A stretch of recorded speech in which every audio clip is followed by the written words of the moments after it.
This episode is brought to you by 5 Bullet Friday, my very own email newsletter.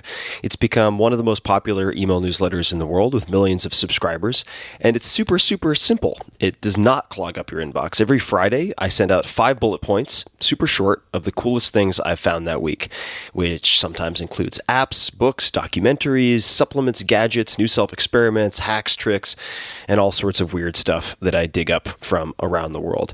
You guys, podcast listeners and book readers, have asked me for something short and action-packed for a very long time, because after all, the podcast, the books, they can be quite long.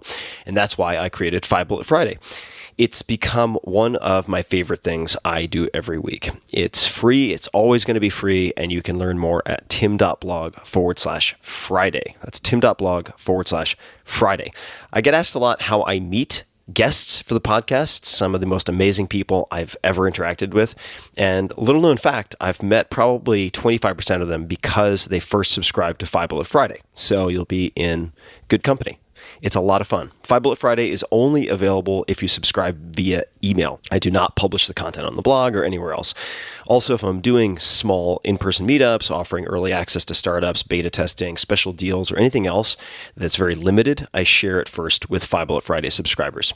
So check it out, tim.blog/Friday. If you listen to this podcast, it's very likely that you'd dig it a lot, and you can, of course, easily subscribe anytime. So easy peasy. Again, that's tim.blog/Friday. And thanks for checking it out, if the spirit moves you. Optimal minimal. At this altitude, I can run flat out for a half mile before my hands start shaking. Can I answer your personal question? Now would seem an appropriate time. What if I did the opposite? I'm a cybernetic organism, living tissue over metal endoskeleton. Tim Ferriss Show.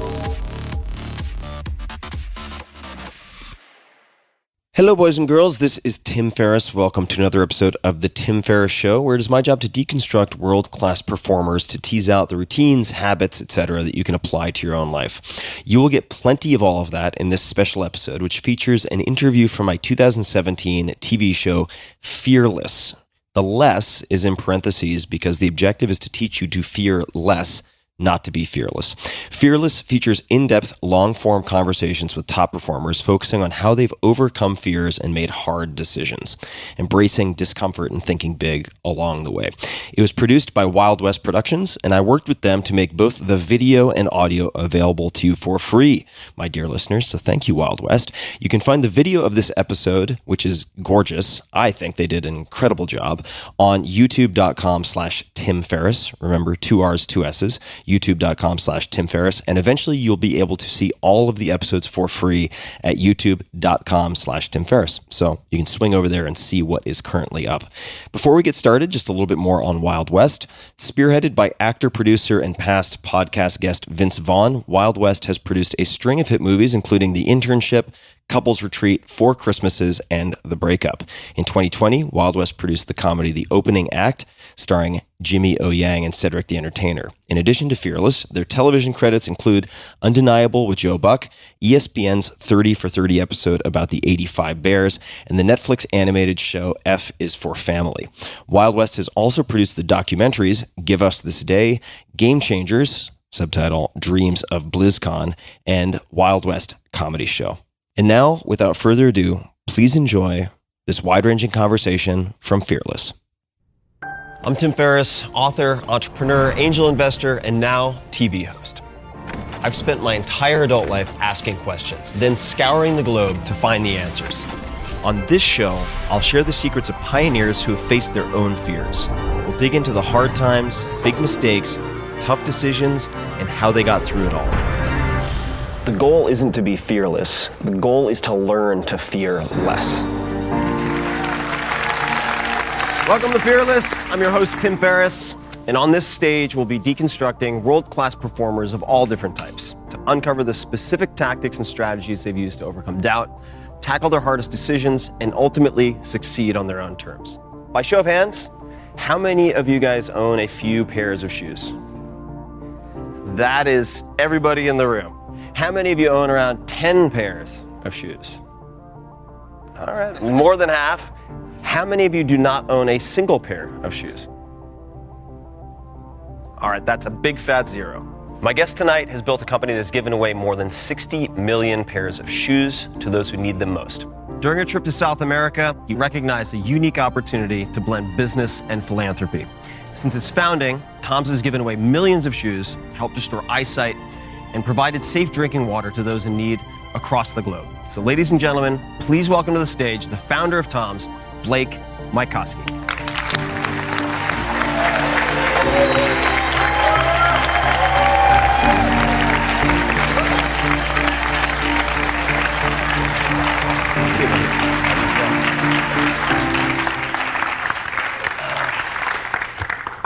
It's been a few years, man. Yeah. So Blake and I met quite a while back, and we'll get to sort of the origin stories of all that, but I thought what we could do is take a look at one of the ways that I was not necessarily introduced to, but reacquainted with TOMS. So we have a video that we're going to start with. Okay, great.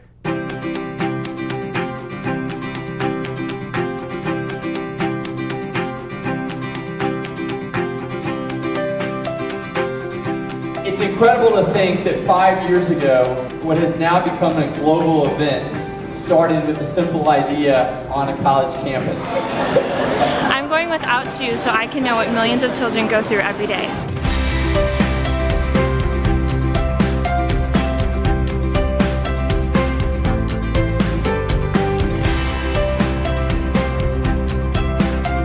You don't really realize what a luxury we have to have shoes on our feet all day. But it's actually kind of painful. 1 day without shoes.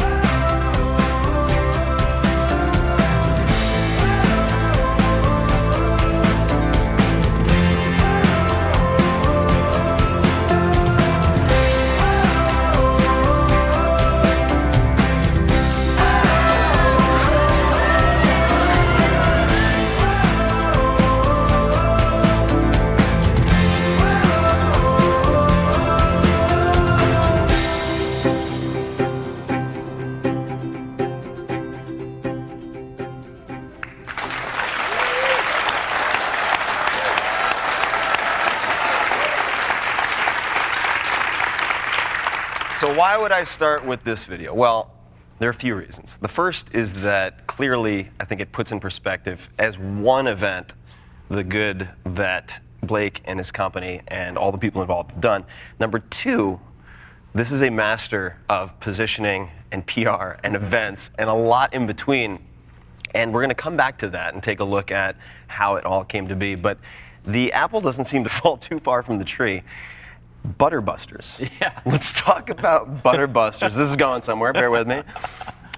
What is Butterbusters?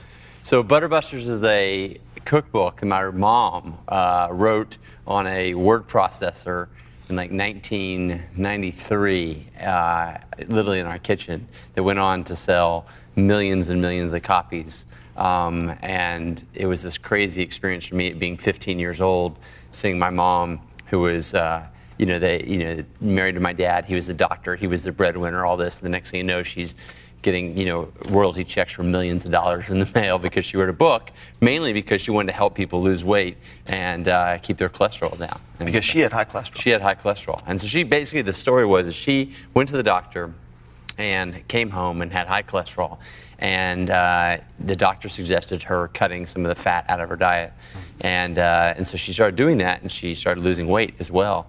And she wanted to share what she learned with others. And I think I learned two things from that. One, at that very impressionable age, I saw like my mom had an idea that could help people, and she acted on it, even though she had never written a thing in her life. Didn't graduate from college, just did it, and she didn't think about it. She just acted. And the second thing is that like you can start something from nothing, and a fortune can be made out of literally your kitchen and a typewriter. So. And did she go to a bunch of New York publishers and they had an auction and one of them bought the book, or how did? Yeah, I mean, you'll appreciate this with your story. She felt so connected to helping people and really reaching people directly that she didn't even go down the publishing route. She self-published it, and actually the first time that she published it, the publisher was kind of a crook, and her and my dad lost like $50,000, which was a ton of money to our family back then. And so she got a loan from the bank to publish it again the second time, and she started selling them literally out of our garage. And her big break was she landed the Sam's Club, part of Walmart. Huge. And next thing you know, she was selling hundreds of thousands of copies, and we had to get a little warehouse next to our house, and we were and which turned out to be a great business thing because she sold over 1 million copies before she had a publisher. So I mean, that's a lot of envelopes. Yeah. So, I think I had no idea that's where we were going to start this conversation, but I think it's actually a wonderful place to start because it's so many people after you have had some success as an entrepreneur ask you, where did it come from? Where did the drive come from? And for me, the drive came more from my athletic background and all the lessons I learned trying to be a professional tennis player. But the understanding of creating something from nothing and doing it to help people clearly came from me seeing this experience at age 15 to 18, with my mom. Let's talk about SMU. Okay. All right. So I was only there for 18 months. So right. So we won't spend too much time on it, but you chose philosophy. Is that right? Yeah. Why philosophy? Well, I started because I originally majored in archaeology because my goal is to become Indiana Jones. That was my career path. No, I mean, it's like, I was never really that into school. I was a tennis player, I was thing. But I thought, okay, if I don't become a professional tennis player, what would I want to do with my life? Indiana Jones. And I was like, I think Indiana Jones is the best job. So what did he study? He studied archaeology. But no one told me, so I set up all archaeology classes freshman year. And I'm in these classes, and they're more like chemistry, and we're studying like the compounds of rocks, and it's like boring stuff in the world. So I was like, no whips. Yeah, no whips. No talk about like tribes and cannibals and all the stuff I was excited about getting into, and or learning how to stay away from. And but so I dropped out of the archaeology classes because it was like watching paint dry. And I thought, okay, so what else could I be interested in? But part of my fascination, I think, with Indiana Jones and this idea of traveling the world and discovering, people and ancient ruins and all this stuff also came with this idea of understanding like world religions and how we got, why some people think this way and other people think that way. And so then that led to, okay, philosophy could be a great place to really dig into from an academic standpoint and learn why people think different things, how we've evolved as human beings. And so that was, and I found once I got in the philosophy classes, I actually really loved them because they were pretty quickly into stuff that I felt like was relatable to my experience as a human. Mm-hmm. And so I really enjoyed philosophy. To this day, when I have time for free reading, I read a lot of philosophy. Any favorite philosophers or books on philosophy? Descartes, I like a lot. I would say is one of my favorites. Plato, Aristotle. I mean, kind of the classics. They've been classics for hundreds of years for a reason, right? And so I feel like you can find, you can read some Aristotle, and it's literally like as relevant as another book you might read to improve some part of your life today. For sure.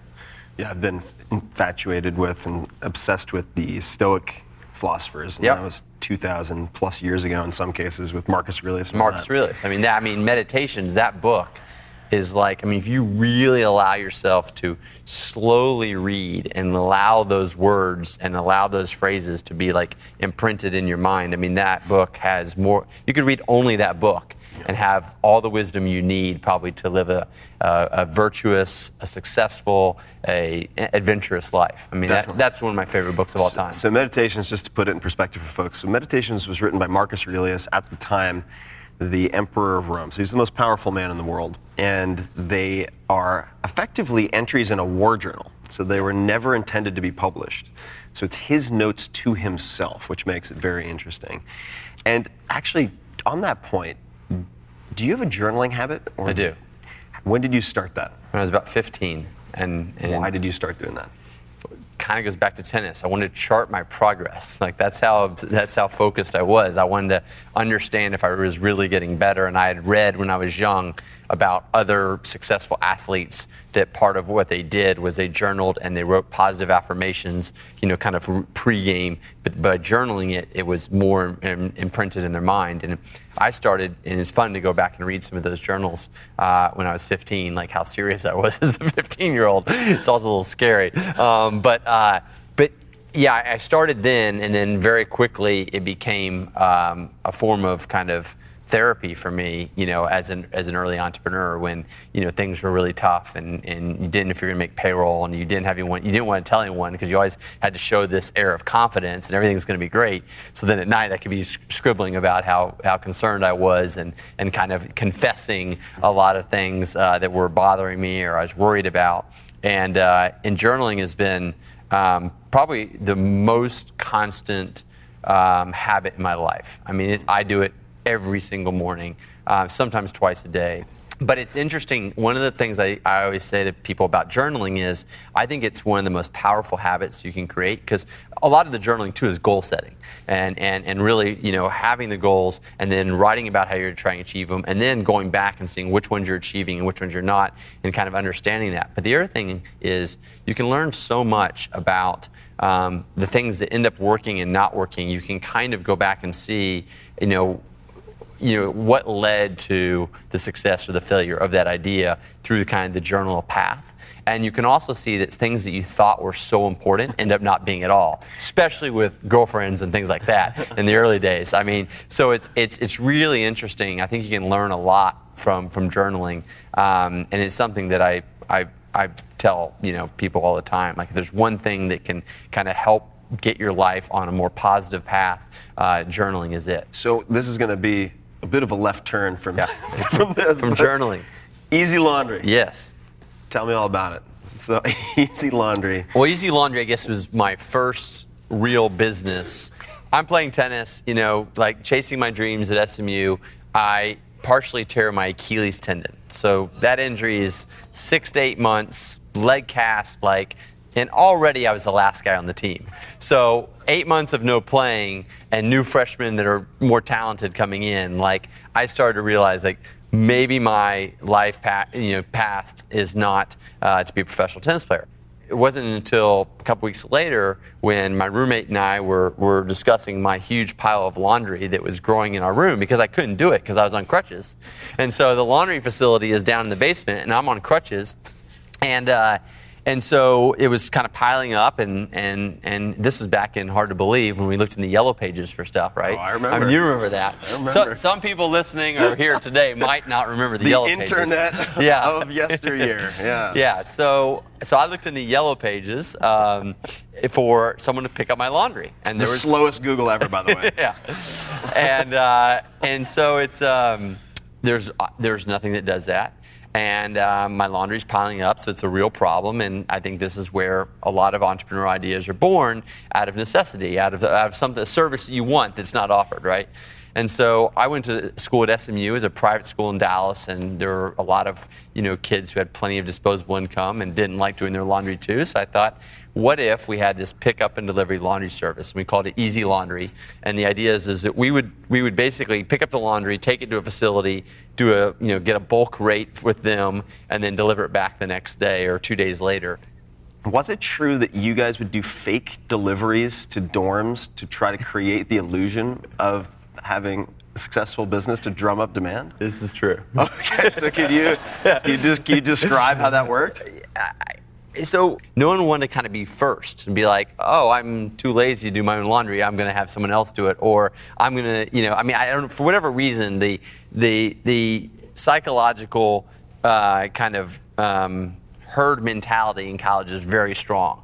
And so we kind of somehow, I don't know how we realized this, but we did. And we thought, okay, if we start delivering, even though we don't need to deliver, all day long, and all people see is our truck driving around campus, and me or our employees going into dorms, out of dorms, they're going to think everyone's doing this, and they're missing out, And that also led to more customers, because they're like, man, I see your truck everywhere. I'm like, yeah, business is great, and business did become great because they thought that man, if everyone else is doing this service, then I should be doing it too. So that worked pretty well in the early days. And by the way, this is not uncommon at all. No, So Case in point, Benjamin Franklin. So most people think of him for, the kite with the key and so on, whatever it might be. Diplomat, maybe, who knows. But he was very famous as a printer.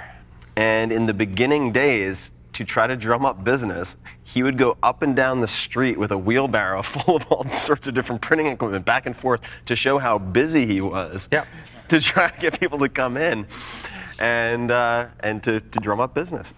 Turned out very well for you. I mean, well, I think it's such an important point, because the best ideas and the best companies that start always come from an entrepreneur who wants a service that he can't get, a product that doesn't exist.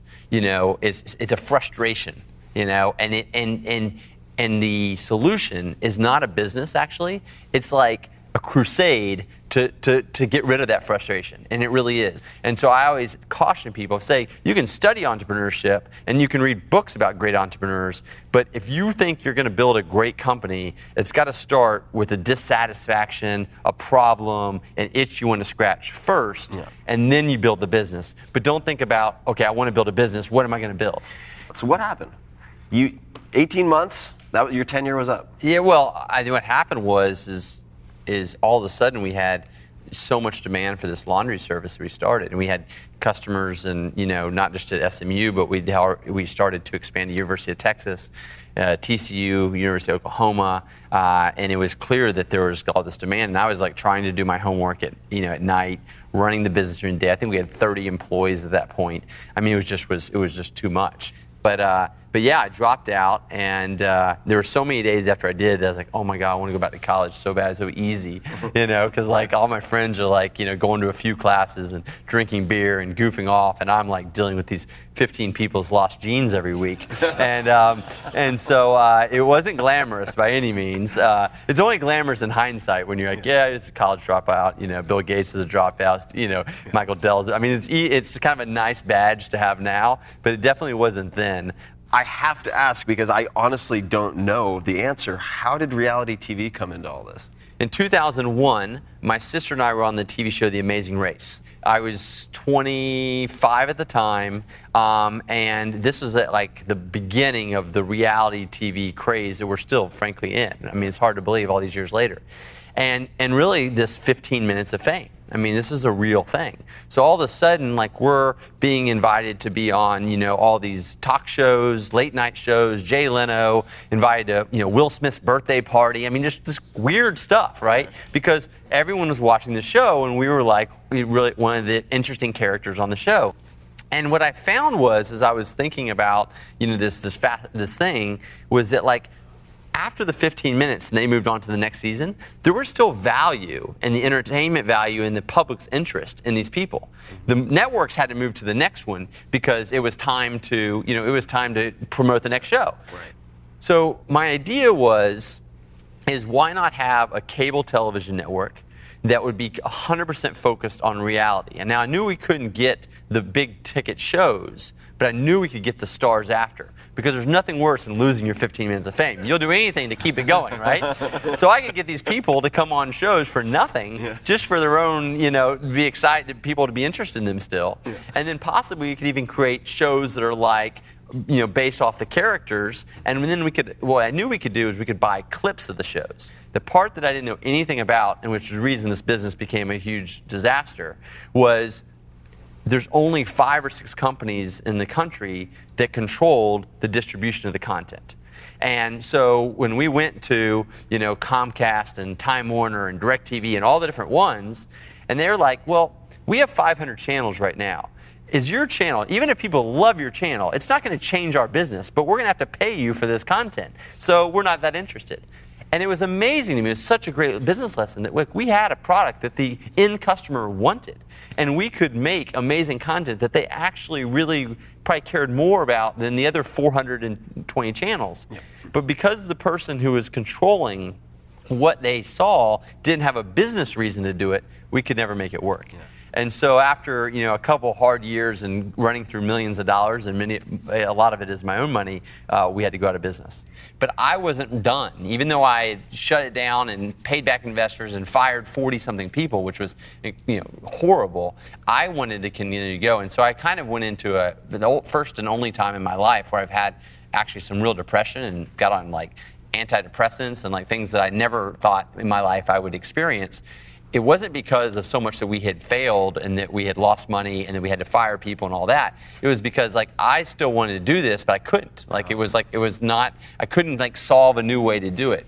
And so that was a tough 4 or 5 months afterwards, which I ultimately got through. But man, what a great lesson. I mean, the thing is, where were you at the time? You were in LA. I was in LA. And so I think the lesson as you're thinking about business ideas is definitely when I think about any new thing, even within TOMS now, is like no matter how good your idea is, you have to make sure that if your success falls in the hands of a few companies, that you don't even start to go forward unless you can make sure that at least you get one of those companies as a customer. Yeah. Because and that's why I think it was so great when we started TOMS in the shoe business or apparel or whatever. Like there's thousands of stores that could potentially buy your shoes. So it doesn't like I had to get one of the big guys early on. Yeah. You could just get a couple and then build from there. Yeah, you de-risk it a whole lot. Now I want to come back to, if you don't mind, just that period of depression. So I've had extended bouts of depression. Runs in my family. And I'm not going to blame it on that, but that's probably a component. What was it like in your darkest periods during those 5 months? I think the hardest thing was like not wanting to get out of bed. Yeah. Like I'm a very energetic person. I like usually jump out of bed with both feet on the floor well before the sun has come up my whole entrepreneurial life. And like not having a business to go to, having just kind of lost a lot of credibility with potential investors or, because I was now, failed entrepreneur, not just a successful entrepreneur, and having run through a lot of my own financial resources, like, it was like, well, what am I going to do today? What did bring you out of it? I mean, what were the things that helped get you back on your feet? At the time, I was reading a lot of Richard Branson's stuff, and I read Losing My Virginity, which is a great book if you never read it. It's one of the books that sort of kickstarted me. Yeah, and and I loved his approach to taking like businesses that had been around forever and turning them on their head by basically just making them fun, sarcastic, sexy, etc. And so I looked at the driver's ed business, and this is something that's been around since my parents learned to drive, right? And they were brick and mortar buildings. They were usually connected to like a Sears or something, and they didn't try to accommodate their students. They just like pushed them through this like cattle. So I did 2 things. It's called Driver's Ed Direct, and this is how I got the swagger back, because I really got excited about this idea for a number of reasons. The first is we were going to have no classrooms. So we were just going to eliminate that cost, and all the classwork would be online. Now, they would have to learn to drive in a car, but the online part, they would make it fun, and then we'd do it online, and we would make sure they were paying attention because they couldn't get to the next part of the class until they passed real-time quizzes. But the second thing I did, and this is what I think was the thing that really made it take off, is I recognized in Los Angeles, you have a lot of models and actors that need part-time work, and they need flexible schedules. And instead of these teenagers learning from old ladies, what if they're learning from Abercrombie and Fitch models? That's going to keep a teenager girl's attention, right? I mean, if this girl has this hunky guy, teaching her to drive, she's going to pay attention to him. And she's going to tell all her friends on MySpace how hot her driver's ed teacher is. And it's the same thing for the guys. And so we hired like the hottest models and actors who needed part-time work in between editions. We were totally flexible with their hours, and it went crazy on MySpace. I mean, every kid is like, I think people signed up who'd already completed driver's ed just because it was crazy.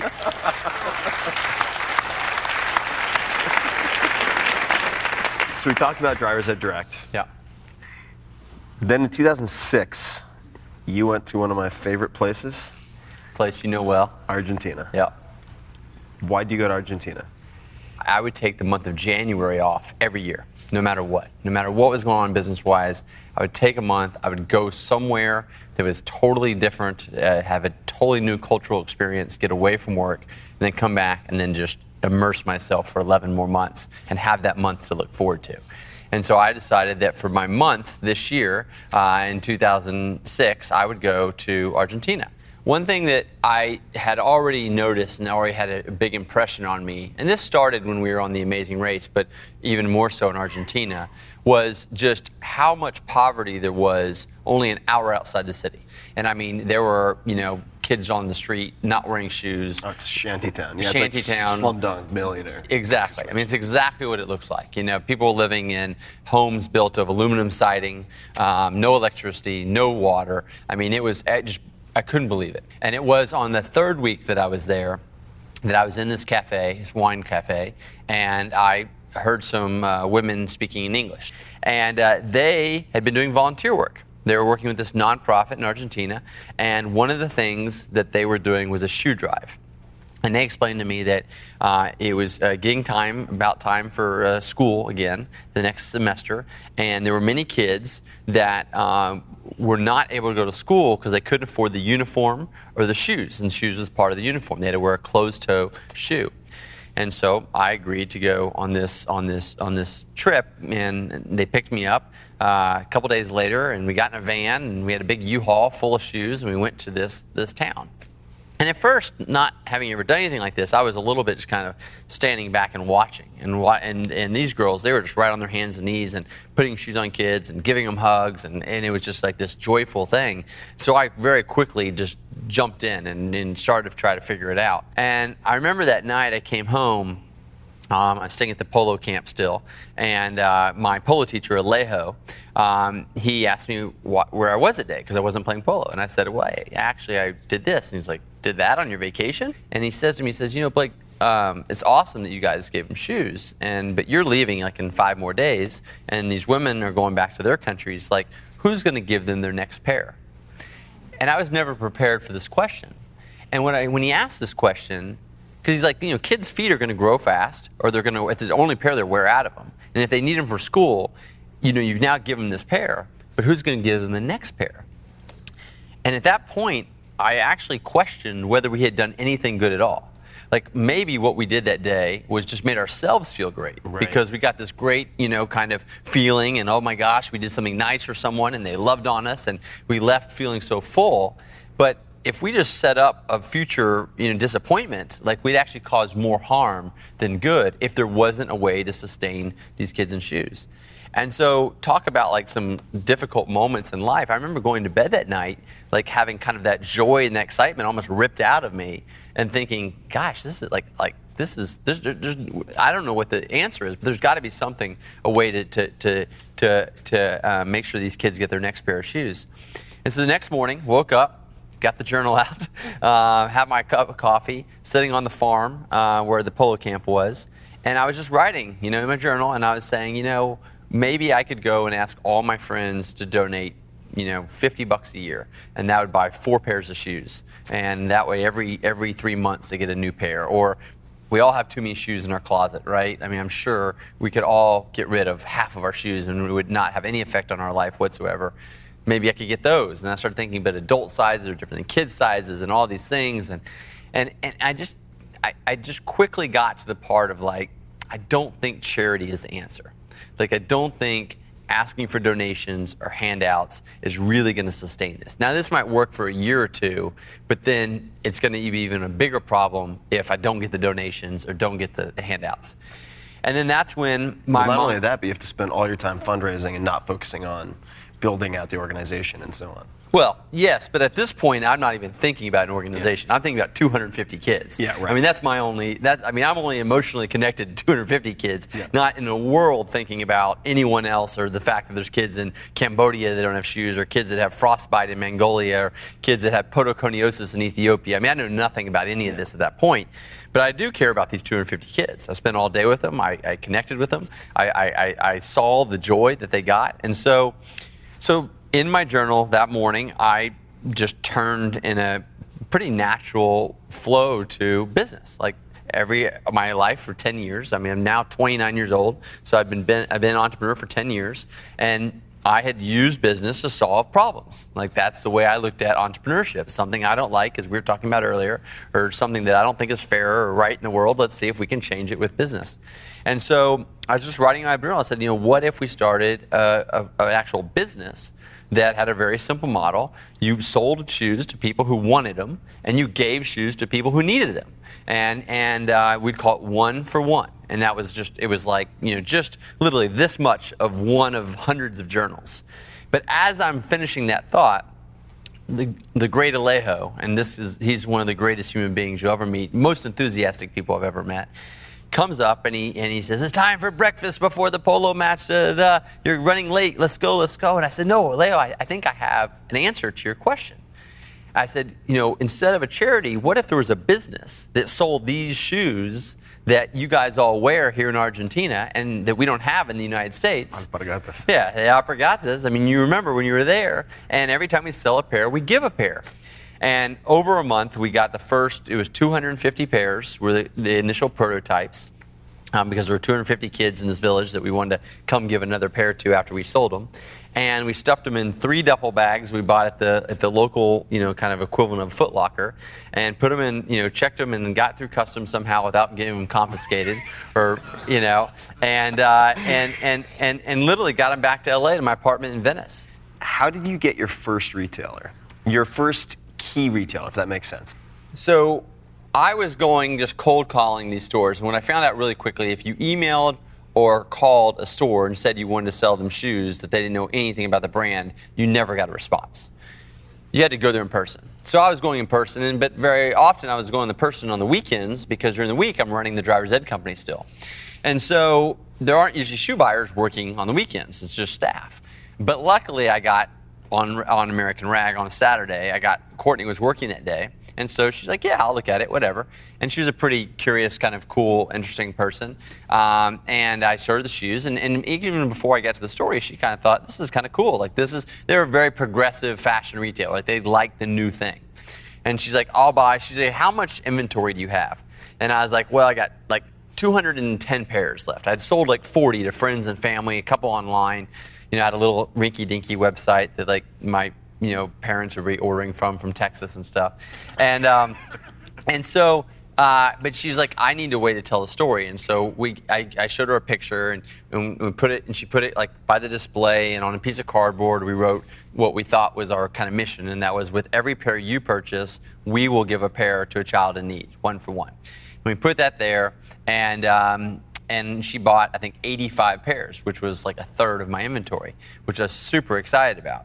And the funny thing about that, and I mean, that led to so many other things, but the main thing that led to was a woman from the LA Times saw these shoes and saw on the cardboard that we were going to give away a pair for every pair we sold. And this woman's name is Booth Moore. And at the time, she was the leading fashion writer at the LA Times and one of the most syndicated fashion writers in the world. I mean, everyone read her columns. And so she asked Courtney for my information, and Courtney gave it to me. And I did the interview and was like super excited.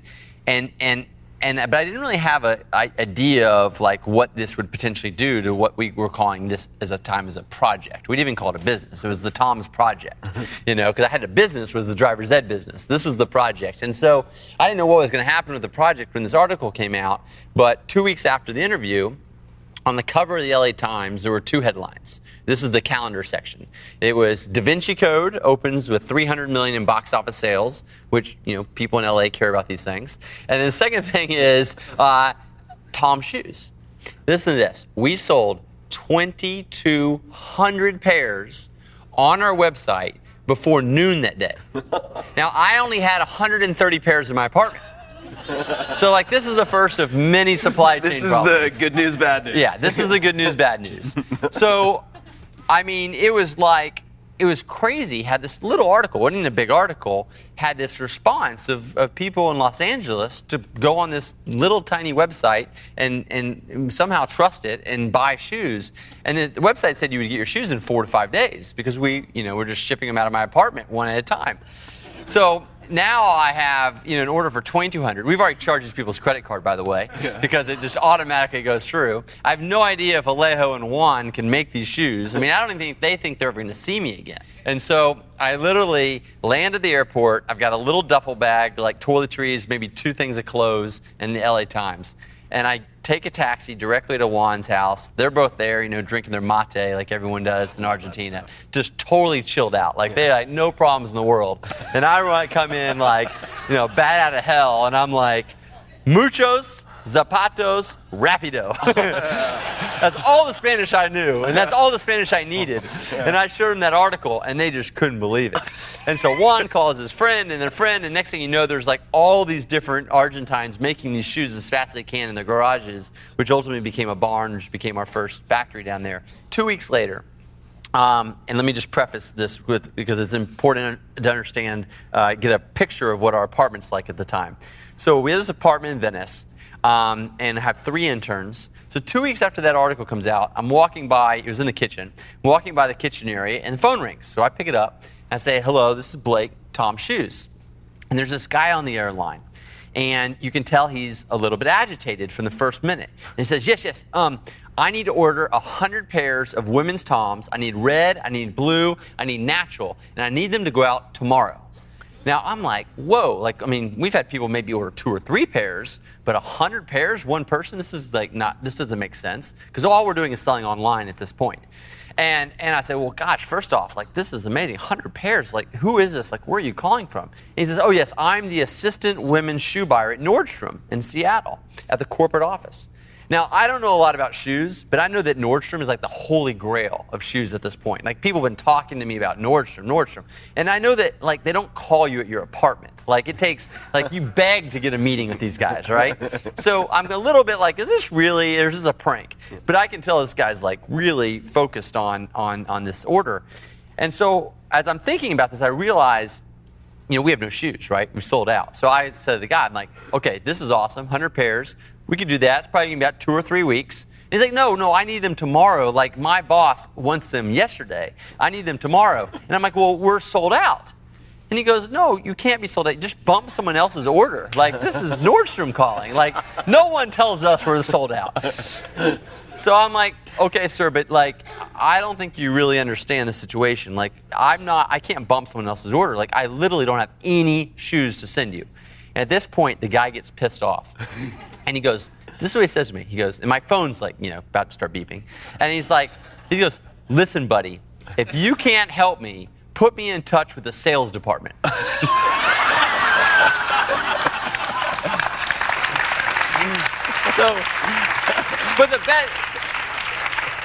But the best part of this whole thing is, while this conversation's going on, my 3 interns are sitting there eating breakfast tacos that they just got from Rose Cafe. And one of the girls, Lena, is laughing because she can overhear this conversation. And after that, I didn't really know what to say. And so she's like, Blake, give me the phone. So I literally, it's about to start beeping, so I just toss it to her anyways. And without even, this was my favorite moments in the history of TOMS, without even blinking or hesitating, she just goes, hi, this is Lena, head of sales. So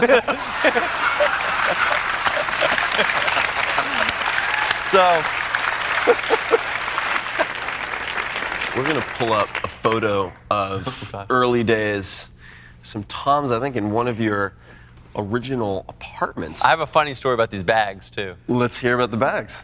So these bags almost sunk the company. Literally, we were almost out of business because of the bags. So, and most people don't know this, and I'm glad you showed this picture because it's something that never comes up in interviews. I actually had 2 big ideas with TOMS. The first idea is that we were going to give a pair to a kid for every pair we sold, and we were going to help kids in Argentina who needed shoes to go to school. That's the idea that became famous and that people know us for. The second idea is we were going to be the first shoe company to eliminate the horrible waste of cardboard boxes. Think about when you buy a pair of shoes. What do you do with the box? You throw it away. And most of you probably don't even recycle it. I mean, it's hard. It's not easy to recycle sometimes. And especially 10 years ago, very few people were recycling stuff like boxes. And I hated the fact that there was so much waste being created by the shoe industry. And so I got these recyclable, bags, linen bags that were made of materials that could be repurposed, and also it could be used for something. You could put stuff in it and whatnot. And so we were going to be the first company to only use bags. So that worked great when our initial sales were online, because someone would order a pair, you stick the bag in the box or the FedEx envelope or whatever you sent, and you sent it, and you did not have to waste another box. But then when we got into Nordstrom, they said, okay, we were starting to get some press, we're in Vogue, it's exciting, they're like, okay, we're in, and we're going to give it a shot. We're going to give you 5 stores in Southern California. And they said, but we need boxes. And I was like, no, there are no boxes. And they're like, yeah, but that's, you understand, the way that our business works is we have stock rooms. And every brand gets a stock room, and they have boxes by size, and so when someone wants a 7, they come and get a 7. It won't work with bags. And I'm like, well, then we're not going to do business. And they're like, what? And I'm like, well, we're not going to create waste in the world with these boxes, so we're going to use bags. And the buyer was just like, first off, I don't think anyone had ever told Nordstrom they're just not going to do business. But I wasn't thinking of it like a business. Right. And I was adamant about this bag thing because I was getting really good feedback because people love the fact that they connected with this idea. So anyway, the guy who was the buyer said, fine, we'll try it. But I'm telling you, this is going to be really hard to stack bags. And if our associates who make money on commission have trouble getting your shoes, they won't sell as well. I was like, well, let's just give it a shot. So the first week, it's actually pretty easy to stack bags. Our sales the first week are doing great. I'm so excited, whatever. Second week, it's an abrupt halt. I don't think a pair sells. And I'm like, what happened? And he goes, go to, La Brea and Nordstrom and look in the stock room. I go in there, it's a tangled mess. Because each bag has a string and then a tag on it and they get caught. And literally, you can't pull these bags apart. So now when the customer comes in and says, I want size 7, the person's not going to waste their time and lose commission. It's like, well, how about a pair of Vans instead? Right. Or we're sold out. That was the thing. Everyone was saying, well, they're sold out. I'm like, they're not sold out. They're in there. Yeah. And so literally, Nordstrom said, until you get boxes, no more business. And so we actually got kicked out of Nordstrom's. It took us about 6 months or so before we finally got into boxes, because it wasn't just so easy as getting any old box. We want to design the box and all this. And so literally, it's so interesting because I feel like in business, breaking rules sometimes leads to innovation and new companies and all these things. But you got to know which rules to break, because there's some rules that you just can't break. And we have boxes today. So it's funny. Those early memories are so great, but hopefully it shows other entrepreneurs and people thinking about businesses they all start, in a garage, in an apartment, with an idea, with a group of people who believe in it before anyone else. You struggle with all these crazy things, and then if you just keep at it long enough good things start happening. So what I want to do, there's so many things. We could go for a 5-hour talk here. But before we do that, what I'd like to do is take some audience Q&A. Great. So we have some questions that were gathered during the break. And so I'm going to start with, as an entrepreneur, we all face fear. What was your greatest fear in business? And then part 2, what does failure look like to you? That's a really good question.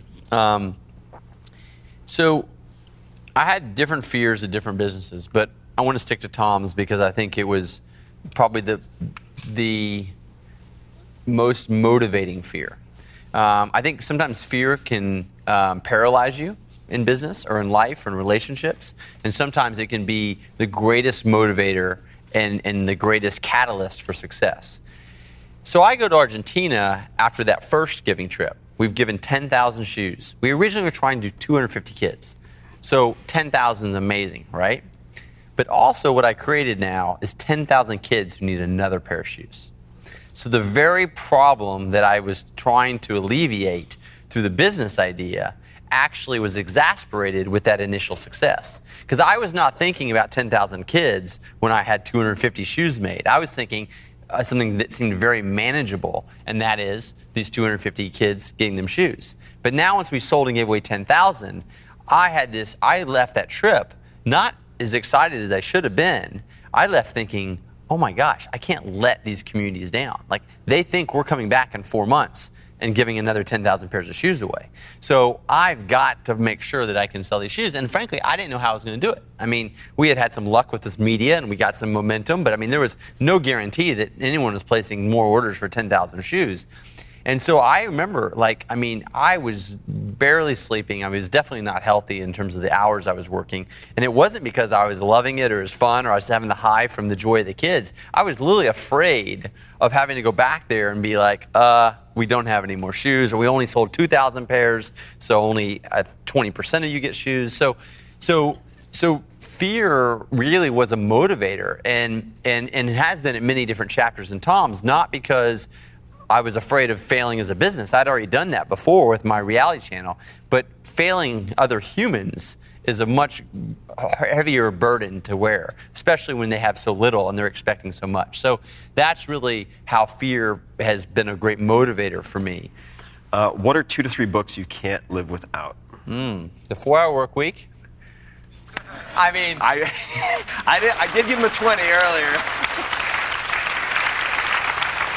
I didn't have the mental toughness to get through the 4-Hour Body. So, but no, I mean, in all seriousness, like that book was a huge influence, as I said before, which I'm super grateful for.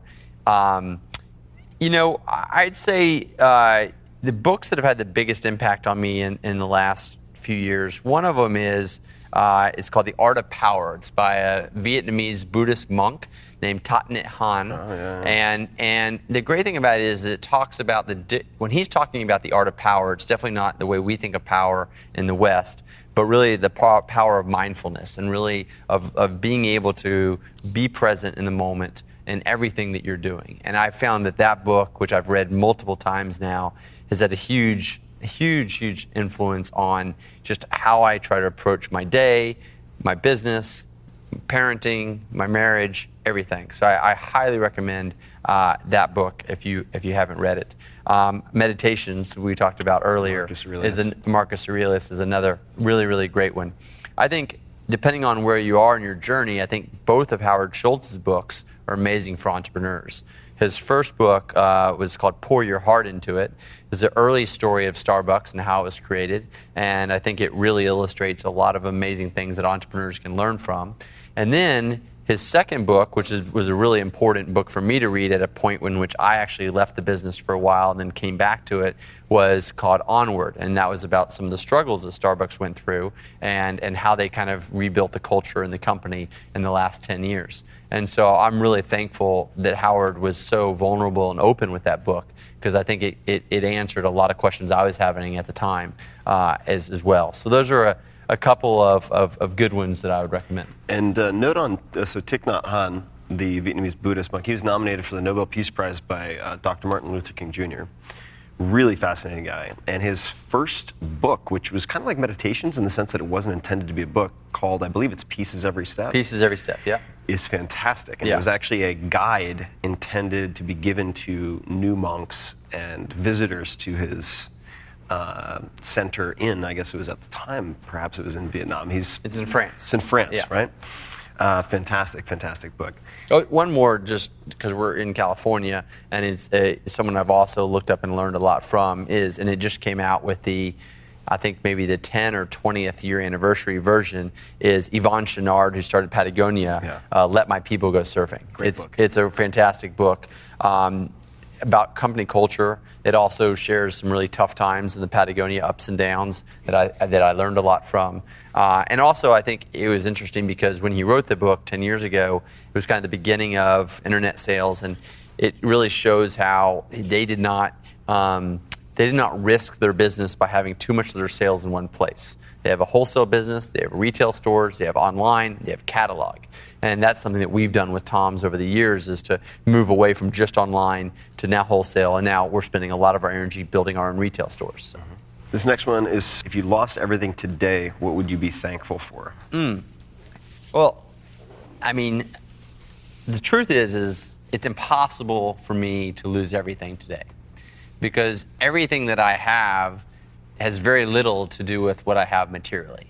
The experiences I have, the memories I have, the friends, the family, that's what I have, and that literally can't be taken away. So, I mean,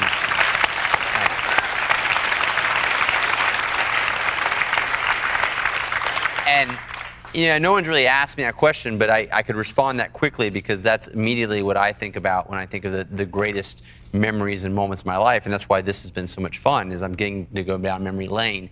And those are memories that even if the business, blew up tomorrow, I would still have those memories. Have your experiences, let's just say at TOMS, but it could be across the board. And I also want to highlight one thing for folks, which I glossed over earlier, I didn't dig into. So you mentioned all these businesses that seem to have nothing to do with one another. Yeah. But what are the meta skills that you're developing? You're learning to negotiate. You're learning how to attract and manage talent. You're learning how to mitigate or evaluate risk, right? So even though the businesses, the industries seem totally unrelated, the skills he's developing do carry from one to the next. Absolutely. They're not domain specific. So how have your business experiences affected how you parent? Yeah, I'm really glad you asked this question because it's something that I have a lot of personal energy around right now. One of the big things is what my wife have is a monthly calendar date. I say date like it's really not a date, it's sometimes a battle. But it usually ends pretty good because we drink enough wine to compromise. Yeah. But the calendar is king. Like if you have a busy life, if you're driving hard in work and family, the calendar is the king because we put things on the calendar, they stick. That's kind of our thing. And so we make sure, if I want to say my goal right now is to spend either 2 mornings or 2 afternoons every week at home with our son, just me and him, not with my wife. Just we either take him on a hike in the backpack, take him to the beach, just play in his room, whatever. But that's my goal. And it will never, ever happen if it's a goal in my journal. It will only happen if, in my case, my wife, my assistant, and I all put it on the calendar. Because if it's on the calendar, you're accountable to it. She's like, you put this, no meetings, and then nothing gets scheduled. So for me, the way that we do it is very much focusing on booking things and scheduling even little things, which might seem ridiculous. You play with your son on the calendar, that could come off really, I don't know, what, just off-putting. But the truth is, if it's on the calendar, it happens. And even if that seems ridiculous, as long as it happens, that's what's the most important thing. Yeah. So, yeah,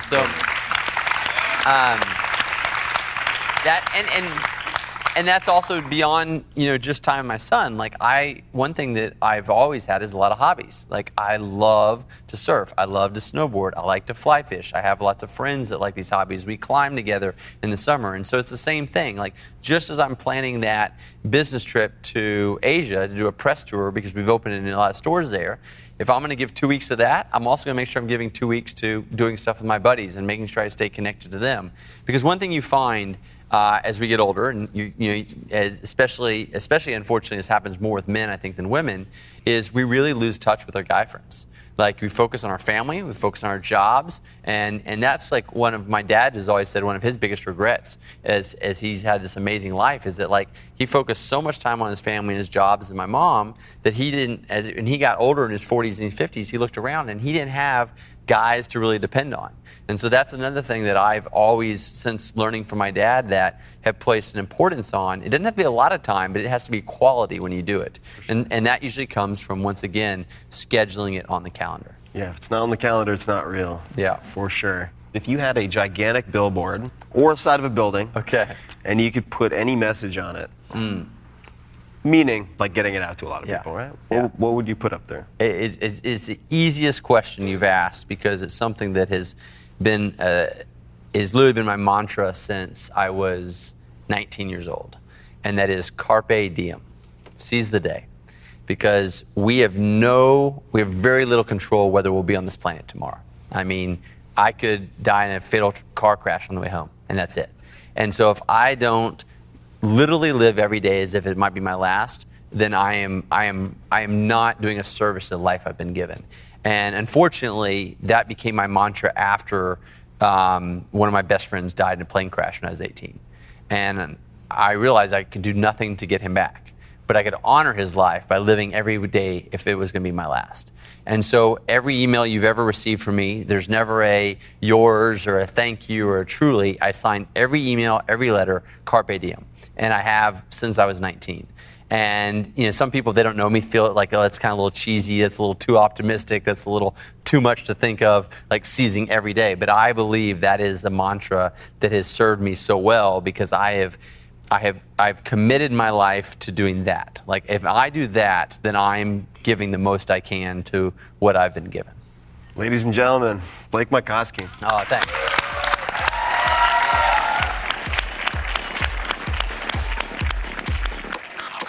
Hey guys, this is Tim again. Just one more thing before you take off, and that is 5 Bullet Friday. Would you enjoy getting a short email from me every Friday that provides a little fun before the weekend? Between 1.5 and 2 million people subscribe to my free newsletter, my super short newsletter called 5 Bullet Friday. Easy to sign up, easy to cancel. It is basically a half page that I send out every Friday to share the coolest things I've found or discovered or have started exploring over that week. It's kind of like my diary of cool things. It often includes articles I'm reading, books I'm reading, albums perhaps, gadgets, gizmos, all sorts of tech tricks and so on that get sent to me by my friends, including a lot of podcast guests. And these strange esoteric things end up in my field, and then I test them, and then I share them with you. So if that sounds fun, again, it's very short, a little tiny bite of goodness before you head off for the weekend, something to think about. If you'd like to try it out, just go to tim.blog/Friday. Type that into your browser, tim.blog/Friday. Drop in your email, and you'll get the very next one. Thanks for listening.